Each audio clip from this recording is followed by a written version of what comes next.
Governo catarinense e Tribunal de Justiça firmam parcerias. Ação amplia apoio técnico ao Judiciário. Grupo de hotéis de Portugal de olho em Santa Catarina. Diretores de famosa rede visitam o estado e anunciam 3 possibilidades de investimentos. Paraná inaugura sede própria e mais moderna de colégio em Toledo. Nova escola tem capacidade para até 700 alunos. Obras da ponte de Guaratuba, no Paraná, avançam e chegam a mais de 38%. Construção segue dentro do prazo e tem entrega prevista para 2026. Donald Trump impõe tarifas de 25% ao aço e alumínio importados pelos Estados Unidos. Países como Canadá, México e Brasil serão afetados com taxação. E você vai ver ainda, países não cumprem prazos sobre metas climáticas. Apenas 10 de quase 200 países atualizaram novos objetivos. Essas e outras notícias a partir de agora no Pix News.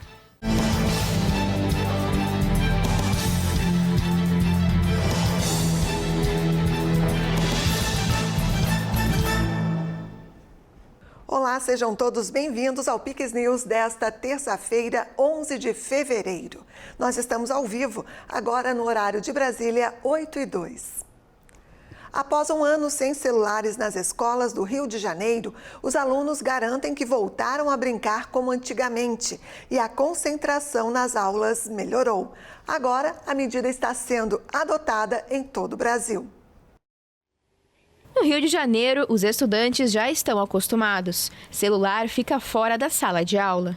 Na entrada das escolas, desde o ano passado, os alunos colocam os aparelhos em caixas e seguem para as aulas sem a interferência da tecnologia na palma da mão. E assim, teve resistência. Até hoje tem alguns que ainda escondem o celular na hora de entrar na escola para poder não entregar. De tanto que eles têm aquela necessidade de ficar com o aparelho na mão. Uma pesquisa feita com pais em 2024 pela empresa de estudos digitais Opinion Box e pela plataforma da indústria móvel Mobile Time mostrou que a maioria das crianças brasileiras teve o primeiro celular aos 10 anos de idade, em média. Depois da dificuldade inicial, muitos estudantes agora valorizam a maior interação com os amigos. Foi difícil porque a gente vicia, né? Aí acaba que quando fica sem, gera uma certa abstinência. Né, porque vira um vício. E aí foi um pouco difícil, né? Mas depois que acostuma, passa, a gente interage mais, então fica mais fácil depois de um tempo. Antes, com o celular, ficava todo mundo no recreio, mexendo no celular e algumas pessoas brincando. E depois, agora fica todo mundo lá sentado, brincando, correndo. Agora a medida foi adotada em todo o Brasil. A lei sancionada pelo presidente Luiz Inácio Lula da Silva proíbe os aparelhos em toda a educação básica, seja pública ou particular. Se é difícil para um adulto, imagina para uma criança. E o algoritmo, ele é feito para isso, ele é feito para viciar, para fazer com que a criança não consiga, na hora da refeição, na hora de uma brincadeira, na hora da aula, estar prestando atenção de forma plena. E isso é muito prejudicial. Não faz nenhum sentido o professor está tentando dar uma aula e está a criança vendo um videozinho na rede social, está num jogo de celular.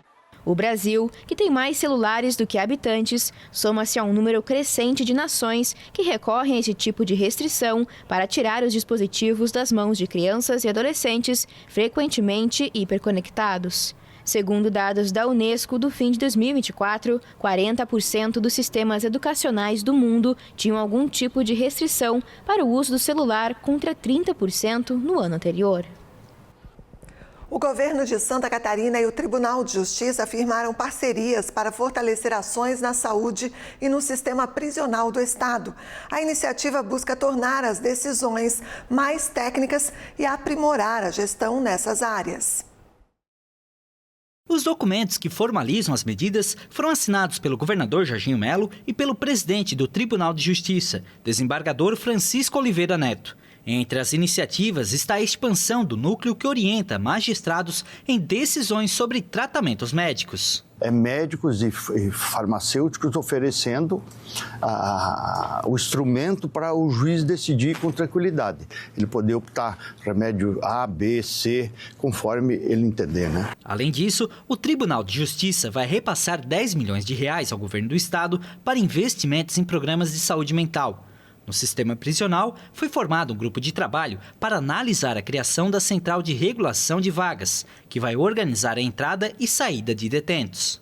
Então, as medidas que o governador lança, um olhar aqui atento em relação a isso, nacionalmente, eu tenho dito do orgulho que é estar em Santa Catarina com o governador Jorginho, fazendo esse movimento inédito em relação ao sistema penitenciário. É um movimento inédito, já algumas vezes já disse isso e reafirmo aqui, o que obviamente isso retorna à população em paz social, em segurança e o melhor viver no estado de Santa Catarina. O grupo hoteleiro português Vila Galé aponta 3 possibilidades de investimentos em Santa Catarina. O anúncio foi feito em uma coletiva realizada entre integrantes do governo do estado e representantes do grupo. Após 3 dias de visitas, os executivos do grupo decidiram analisar 3 propostas de negócios em Santa Catarina. O potencial turístico do estado levantou a possibilidade da abertura de unidades na praia, na Serra e um empreendimento corporativo em Florianópolis. Sentimos que há vontade de agilizar e resolver os problemas. Não é fazer favores, nós não precisamos de favor. Nós precisamos é que os processos sejam despachados com rapidez. Até a rapidez pode ser dizer, não, nós não queremos isso, vão embora, não façam isso. Mas tem que ser rápido, não ficarem eternizados os processos, não haver uma decisão rápida. Tem que haver decisões rápidas. E ficamos com essa ideia, quer na conversa com o governador, quer com a conversa com a secretária e até com que está aqui a presidente do IMA, que também parece que são ágeis, são com capacidade de resposta rápida e vontade de resolver as coisas.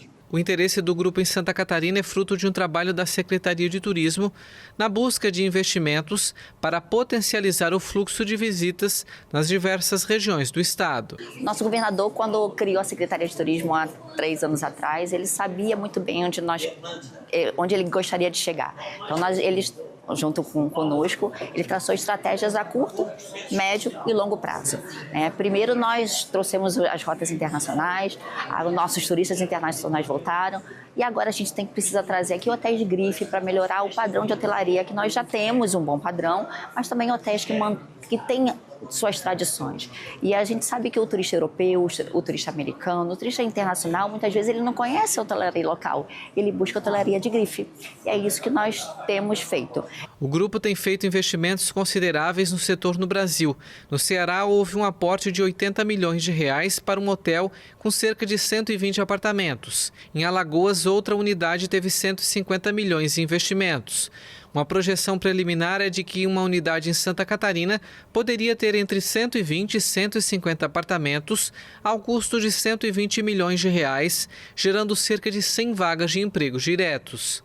Já tivemos reunidos com o grupo do Vila Galé em São Paulo, numa feira de turismo, iniciamos as conversas e viemos nas últimas semanas fazendo uma seleção de imóveis com potencial para se encaixar nos perfis de hotéis que eles trabalham. Então, fizemos uma seleção de mais de 20 imóveis e fomos fazendo uma filtragem até chegar num grupo e aí sim, uma atividade intensiva de visita desde sábado, então sábado, domingo, segunda, várias visitas direcionando então as melhores opções para que ele pudesse identificar o potencial do estado. As coisas que nós também fazemos em alguns casos e até aqui gostaria de fazer, o primeiro projeto, se fosse aproveitar uma estrutura numa localização premium, uma localização boa, um projeto já existente a precisar de uma recuperação, eu gosto também muito de fazer a recuperação de coisas já existentes.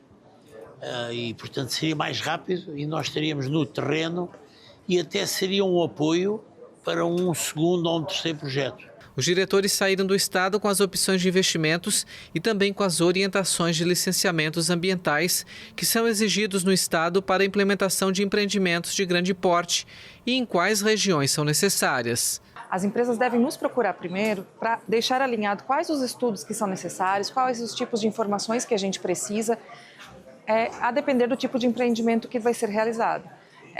Esse tipo de reunião prévia, esse tipo de conversa facilita muito no momento em que eles protocolam o pedido de licença, dá maior agilidade na análise, porque a gente já tem essa conversa prévia entre técnicos e o empreendedor.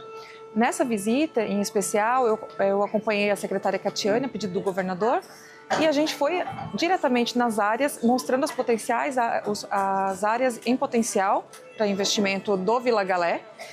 E a gente conseguiu, muitas delas, já através de um simples olhar, a gente já conseguiu ver que determinados tipos de áreas não serviam para o empreendimento tão importante quanto deles.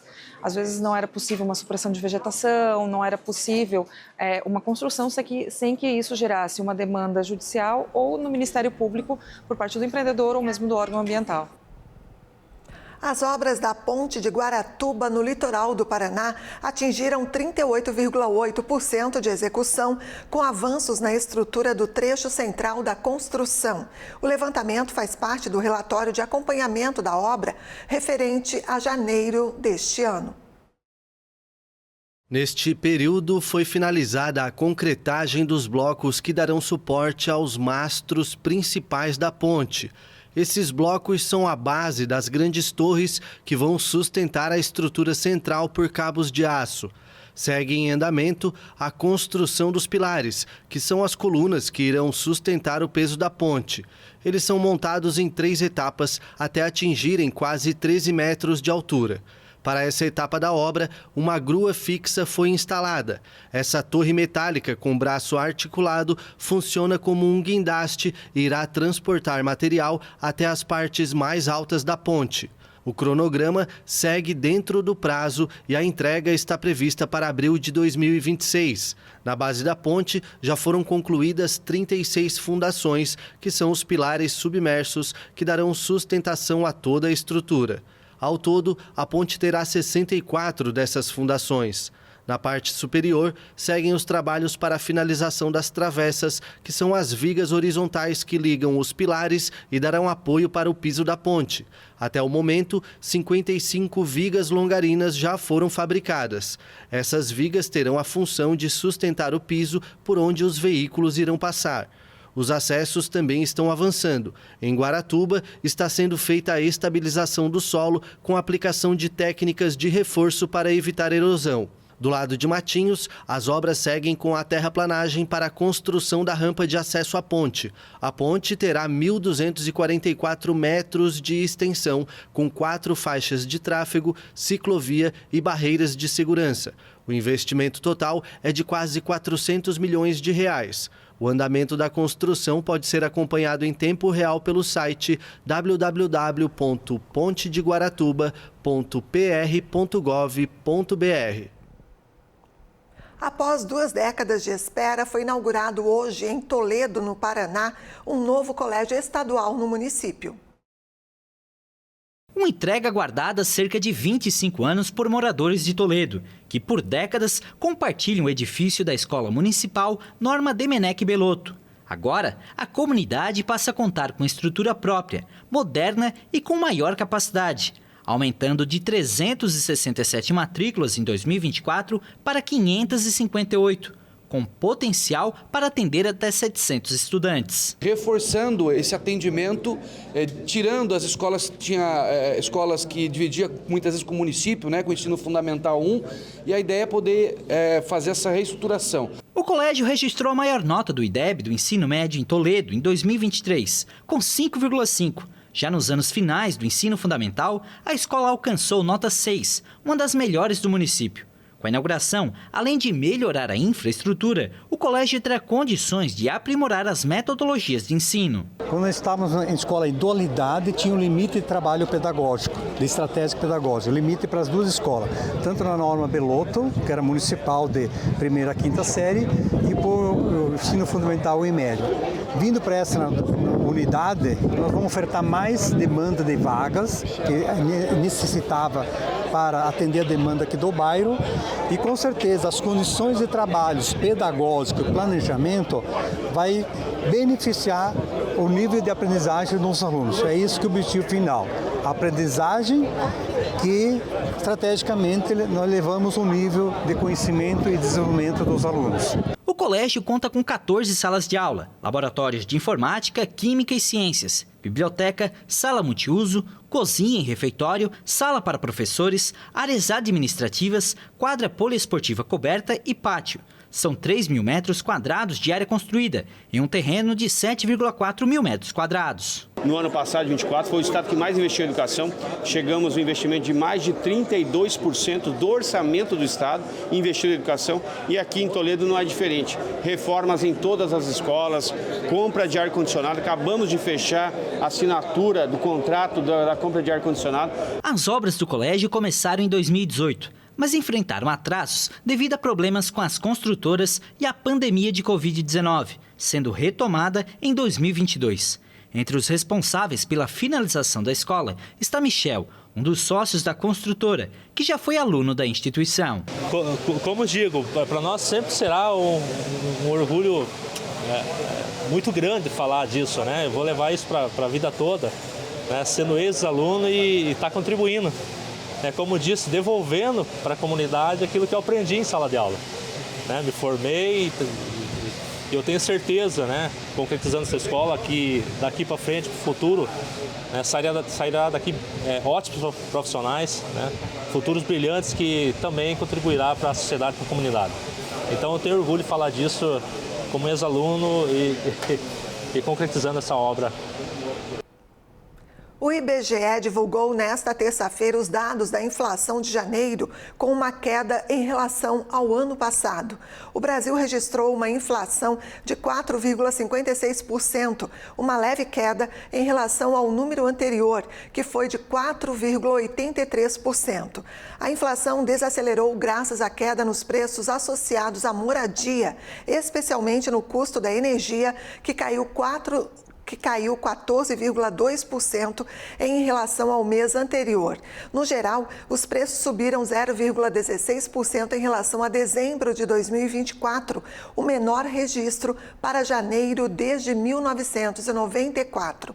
Apesar disso, a alimentação subiu 7,25% em relação a janeiro de 2024. O Brasil se aproxima da meta de inflação de 3% para este ano, com uma tolerância de 1,5%. Apesar dos bons números, o governo Lula enfrenta desconfiança dos investidores devido à expansão dos gastos públicos. Agora uma pausa e você vai ver a seguir. Organização Internacional do Trabalho alerta: inteligência artificial aumentará desigualdades entre homens e mulheres. E ainda, países não cumprem prazos sobre metas climáticas. Apenas 10 de quase 200 nações atualizaram novos objetivos. Depois do intervalo, voltamos já.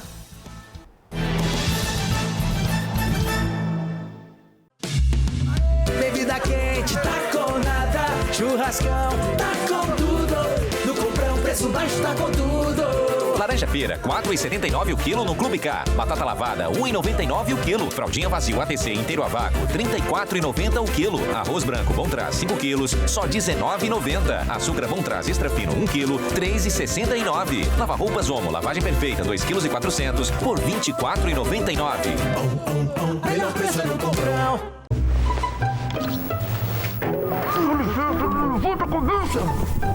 Ô, amigão, vai me dizer que você tem coragem de encostar a cabecinha com essa tranquilidade. Não lembro que você instalou aquela caixinha ali não, meu amor?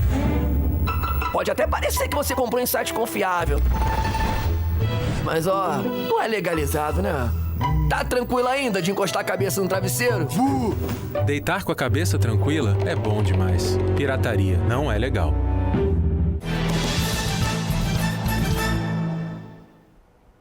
Estamos de volta agora, 8h21.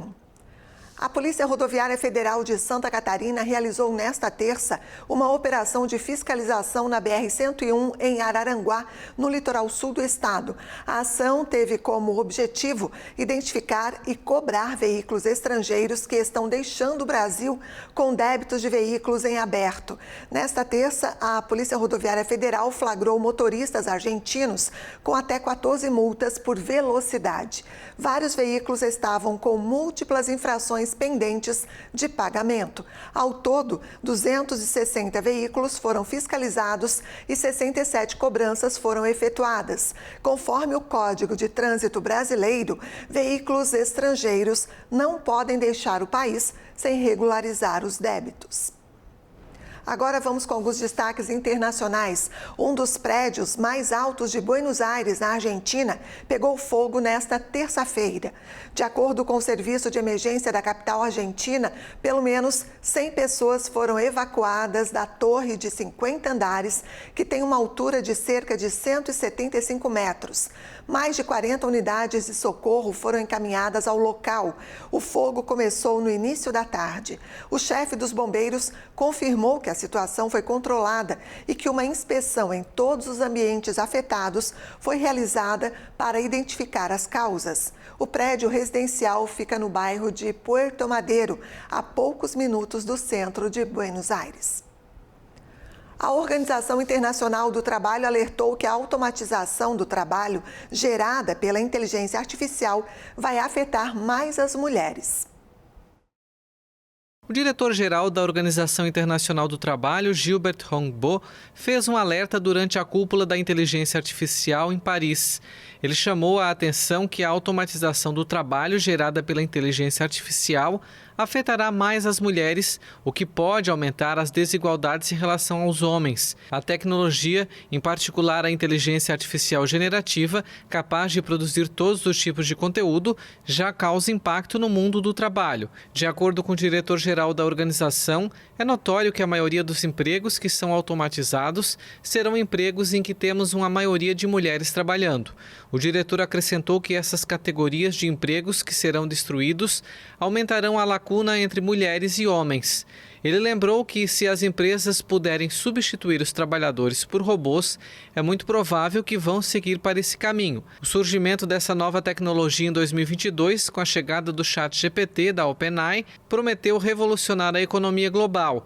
O chefe da agência da ONU lembrou, no entanto, que, por enquanto, a inteligência artificial cria mais empregos do que destrói, embora esses novos empregos possam ser menos remunerados e menos protegidos. Líderes mundiais e a elite tecnológica internacional começaram nesta segunda-feira em Paris a debater como governar com a inteligência artificial.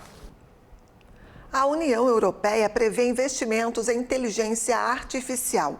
O anúncio foi feito nesta terça-feira durante a cúpula sobre essa tecnologia revolucionária em Paris. A presidente da Comissão Europeia, Ursula von der Leyen, anunciou que a União Europeia, junto com o setor privado, pretende investir 200 bilhões de euros em inteligência artificial. O valor equivale a quase 1 trilhão e 200 bilhões de reais na cotação atual. So thereby, we aim to mobilize a total of Pretendemos mobilizar um total de 200 bilhões de euros para investimento em IA na Europa. Teremos foco em aplicações industriais e de missão crítica. Será a maior parceria público-privada do mundo para o desenvolvimento de IA confiável. Public-private partnership in the world for the development of trustworthy AI. Pouco antes, o vice-presidente americano J.D. Vance alertou para o que chamou de regulamentação excessiva do setor. Acreditamos que a regulamentação excessiva do setor de IA pode matar uma indústria transformadora no momento em que ela está decolando, e faremos todos os esforços para encorajar políticas de IA pró-crescimento. Eu gostaria de ver esse sabor desregulatório fazendo seu caminho em muitas das conversas desta conferência. Líderes mundiais participam em Paris de uma reunião de cúpula dedicada à inteligência artificial, com o difícil objetivo de alcançar um consenso em uma declaração de princípios para governar uma tecnologia que está sacudindo todos os setores. O presidente dos Estados Unidos, Donald Trump, impôs nova taxação sobre as importações de aço e alumínio. O anúncio, que cumpriu a promessa de impor tarifas, foi feito nesta segunda-feira. Hoje estou simplificando nossas tarifas sobre aço e alumínio para que todos possam entender exatamente o que isso significa. É 25%, sem exceções ou isenções. E isso é para todos os países, não importa de onde venha, todos os países. Se for feito nos Estados Unidos, não há tarifa. Tudo o que você precisa fazer é fabricar nos Estados Unidos. Não precisamos disso de outro país. O republicano acrescentou que consideraria a imposição de tarifas adicionais sobre automóveis, produtos farmacêuticos e chips de computador. As tarifas vão afetar bastante o Canadá, principal fornecedor de aço e alumínio dos Estados Unidos. Brasil, México e Coreia do Sul também são importantes exportadores de aço para os americanos. A Federação do Aço no Reino Unido acredita que a medida vai desferir um golpe devastador para um setor que já está em declínio. A decisão também pode prejudicar diversos setores nos Estados Unidos. O aço e o alumínio são matérias-primas cruciais para a indústria americana, advertiu Maurice Obstfeld, especialista do Peterson Institute for International Economics. E após o anúncio da taxação, a União Europeia garantiu que os impostos são ruins para as empresas e piores para os consumidores, o que gera um cenário em que todos perdem. Afirmou também que vai tomar medidas firmes e proporcionais, caso necessário. E acrescentou que o bloco segue comprometido com o diálogo construtivo. Já o primeiro-ministro do Canadá, Justin Trudeau, afirmou que o país vai tentar seguir trabalhando com o aliado americano e sócio mais próximo, mas não descarta ser firme caso precise.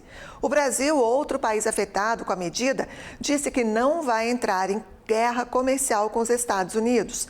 O país é o segundo maior fornecedor de aço para o país americano. A nova taxação entra em vigor em 12 de março, sem exceções ou isenções. E o presidente americano Donald Trump sugeriu que a Ucrânia poderia ser russa algum dia, justamente na semana em que está prevista uma reunião com Volodymyr Zelensky. Horas depois, o Kremlin apoiou a fala de Trump. O volume de declarações do presidente americano Donald Trump não para de desencadear polêmica. O republicano sugeriu que a Ucrânia poderia ser russa algum dia. Uma sugestão corroborada prontamente pelo Kremlin. A frase ocorre justamente na semana em que está prevista uma reunião com o vice-presidente de Vance com o chefe de Estado ucraniano, Volodymyr Zelensky. O magnata retornou à Casa Branca com a promessa de acabar rapidamente com o conflito entre Rússia e Ucrânia, que se aproxima do 3º aniversário, e criticando a enorme ajuda enviada a Kiev pelo antecessor Joe Biden. O discurso gera inquietação entre as autoridades ucranianas, que temem ser forçadas a aceitar uma proposta de paz desfavorável aos interesses. Em uma entrevista ao canal conservador americano Fox News, o presidente Trump chegou a mencionar a possibilidade de a ex-república soviética cair nas mãos de Moscou. Eles podem fazer um acordo, eles podem não fazer um acordo, eles podem ser russos algum dia, ou eles podem não ser russos algum dia. Trump também insistiu que os Estados Unidos devem recuperar a ajuda prestada a Kiev e sugeriu uma troca pelos recursos naturais do país, especialmente as terras raras. A fala do republicano foi apoiada pelo Kremlin, que afirmou nesta terça-feira que uma parte significativa da Ucrânia deseja ser russa. O Kremlin declarou que a situação na Ucrânia corresponde em grande medida às palavras do presidente Trump. Moscou lembrou ainda que uma parte significativa da Ucrânia quer ser russa e, na realidade, já é russa, embora nos últimos meses tenha se mostrado mais aberto a negociar com Moscou. Zelensky insistiu na segunda-feira que qualquer acordo deve representar uma paz real e medidas de segurança efetivas para a Ucrânia. O presidente venezuelano Nicolás Maduro confirmou que um primeiro grupo de venezuelanos deportados dos Estados Unidos chegou a Caracas. A Venezuela recebeu 190 cidadãos que tinham ordens de deportação nos Estados Unidos como parte de um acordo que o presidente Nicolás Maduro chamou de primeiro passo para restabelecer as relações com Washington. Os migrantes chegaram na noite de segunda-feira em 2 aviões pertencentes à companhia aérea estatal venezuelana Conviasa, no aeroporto internacional de Maiquetía, que serve Caracas. Cada um transportava 95 passageiros entre 20 e 30 anos. Alguns deportados usavam algemas que foram removidas antes de saírem do avião. Acaba de aterrissar o primeiro avião da linha aérea Bandeira. Acaba de pousar o primeiro avião da companhia aérea de bandeira venezuelana Conviasa para trazer este primeiro grupo com segurança, amor, propriedade e dignidade à Venezuela. Retomamos assim o plano Vuelta à la Pátria. E retomando o plano Vuelta à la Pátria. Segundo o governo venezuelano, os voos incluíram supostos membros da temida gangue Trem de Aragua, que o presidente americano Donald Trump declarou ser uma organização terrorista, e Maduro vincula a oposição. Todos os passageiros foram submetidos a um exame médico e a uma verificação de antecedentes criminais. Os presos por violações de imigração nos Estados Unidos serão liberados e os suspeitos de crimes colocados atrás das grades para a investigação. O ministro do Interior e da Justiça venezuelano, Diosdado Cabello, disse que muito poucos dos deportados têm antecedentes criminais, embora não tenha especificado um número. Os voos fazem parte dos acordos fechados no mês passado, durante uma reunião entre o presidente venezuelano Nicolás Maduro e Richard Grenell, enviado da presidência americana, que incluíram a libertação de 6 americanos presos na Venezuela. Os Estados Unidos romperam relações diplomáticas com Caracas em 2019, durante o primeiro governo Trump, que impôs um embargo de petróleo após declarar fraudulenta a primeira reeleição de Maduro em maio de 2018. Quase todos os países não cumpriram o prazo para apresentar novas metas climáticas sob o Acordo de Paris. O Brasil já apresentou as chamadas contribuições nacionalmente determinadas. Apenas 10 de quase 200 países atualizaram os novos objetivos climáticos, incluindo novas reduções nas emissões de gases do efeito estufa, de acordo com dados oficiais publicados nesta segunda-feira, dia em que o prazo vence oficialmente. As contribuições nacionalmente determinadas são um componente essencial do Acordo de Paris de 2015 para combater a mudança climática, com medidas de mitigação de emissões e de adaptação. As emissões globais têm aumentado, mas devem ser reduzidas quase pela metade até o final da década, para limitar o aquecimento global aos níveis estabelecidos na capital francesa há 10 anos. Apesar disso, apenas alguns dos principais poluidores apresentaram metas atualizadas dentro do prazo. Os Estados Unidos atualizaram as contribuições em novembro, mas a retirada anunciada pelo presidente Donald Trump do Acordo de Paris torna o gesto simbólico. China, Índia e União Europeia não cumpriram o prazo. O Brasil, que vai sediar a COP30 no final deste ano, apresentou as contribuições atualizadas, assim como o Equador e o Uruguai. A Argentina estuda seguir o exemplo de Donald Trump e deixar o Acordo de Paris. E essa edição do Pix News fica por aqui. Mais notícias no nosso site e também nas nossas redes sociais, no @PixTVHD. Muito obrigada pela companhia. Fique agora com o CinePix e a gente se encontra amanhã. Pix TV 6 anos, conectando você ao melhor conteúdo todo dia.